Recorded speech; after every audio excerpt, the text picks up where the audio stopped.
Everybody, we're here just giving a little bit of a talk on structural work to prep the body for function. I got Andrew here. Andrew is post-rehab with a pretty decent ankle sprain. The doctor kind of discharged him and everything. So he's kind of working now to get reintegrated back into sports. So I went through this process on the written blog, but I wanted to kind of go over right now. And the first thing was really start to get the tissue warmed up, and it's just really his calf, so it's his left calf. So the first thing I said was just to get some soft tissue work in. So Andrew's going to go ahead and we're going to go ahead and do that right now. So just to get the tissue ready, just want to apply just some gentle massage to the leg. So either someone can do it for you, a trainer or a PT, or you can actually do it for yourself. I'm actually going to show Andrew how to do it. You can use really any kind of lotion, any kind of massage, but you want to apply it on, right? So again, just getting some circulation going into the area. And so we're working, even though he had an ankle sprain, we're still working on his calf muscles, everything really from here to here.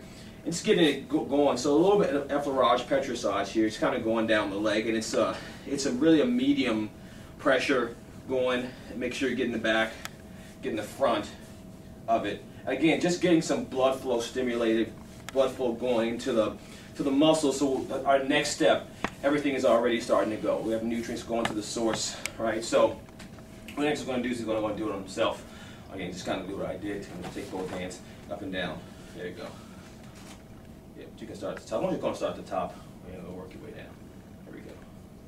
Perfect. So we're going to work all the way down to the Achilles. Keep going. Perfect. Nice job. Make sure you get right behind too, and underneath. Good. All right. All right. Foam rolling is really, it's an art. You really want to, there's a method to it. You don't just want to sit there and kind of just roll really fast up and down the tissue. You really want to let the tissue melt into the roller and really dig deep and break up some of those adhesions. So what we're going to do is we're going to put his body in a position that he needs for a specific task, and then we're going to allow the tissue to really relax into the roller and really kind of let it melt. Think of it as kind of a stick of butter. You get it out of the fridge, you let it melt into the roller, and then you allow it to move very slowly through the range of motion. And I actually put him on a little bit of a gravity tweak here so that it can dig and strip more at an angle. Instead of just smashing the tissue down into the roller, what we're actually doing is going a little bit of an angle so it can actually help strip any kind of adhesion in the musculature. What we can do is they can do it themselves by slowly allowing gravity to roll just up and down it. Just work your way down slowly, real slow, okay? And just work down the entire range real slow.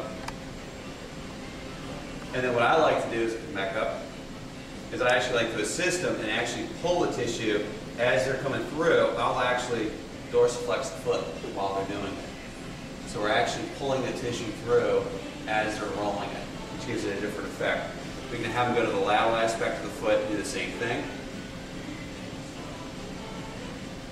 And we can also do the medial side as well. Okay?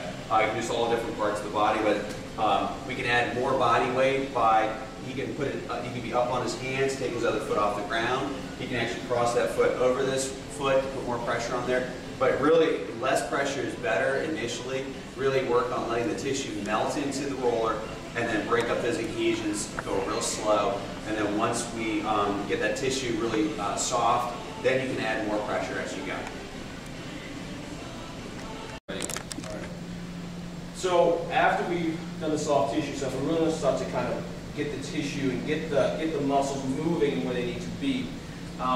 Where that back leg is going to be most kind of prone to be tight is going to be in this what we call dorsiflexion of the ankle.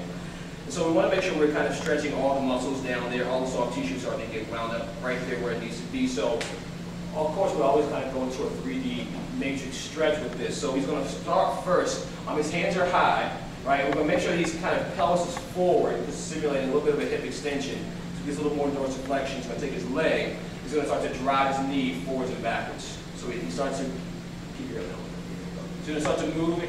Sagittal plane is moving forward, right, forward. And he can again do this on his arm. I'm not really doing anything right now. Just kind of directing him. Go ahead and stop.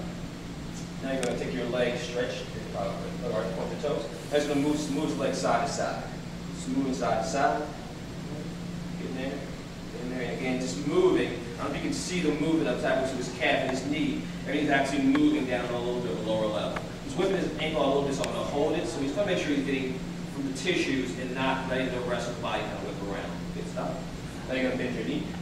You're going to drive that up, pelvis forward. It's going to move him side to side now. Side. So you're going to really, again, it's like the same motion as now. He's going to start to let his arch, and let his arch kind of lift up a little bit as he goes out. He comes down, so lift his arch up, down, up, down. Keep it going. Down, up, down, up. All right. So we're back doing some more functional movement right now. So we integrate the soft tissue, got him stretched out with the calf mode. Now we're going to actually give him some more motion. And we're going to get the motion, even though he's going to be stepping with his right leg, this left leg that's injured, he's going to be still working that left leg because that's the one that's going to be still doing. We're getting the most stress as he moves. So the pattern he's going to go to, and I just like to use a clock, is he's going to step to 5, step to 3, 1, and then 9 o'clock. Okay, so let's 5, 3, 1, 11, and 9. All right, so he's going to go ahead and do that. Go ahead. So he'll rotate, come back, home, go there, come back home, he's going to step forward. Come back home, step across, come back home, he's going to step right to the side. Come back. And we do that 2 or 3 times, maybe. Go through that pattern 3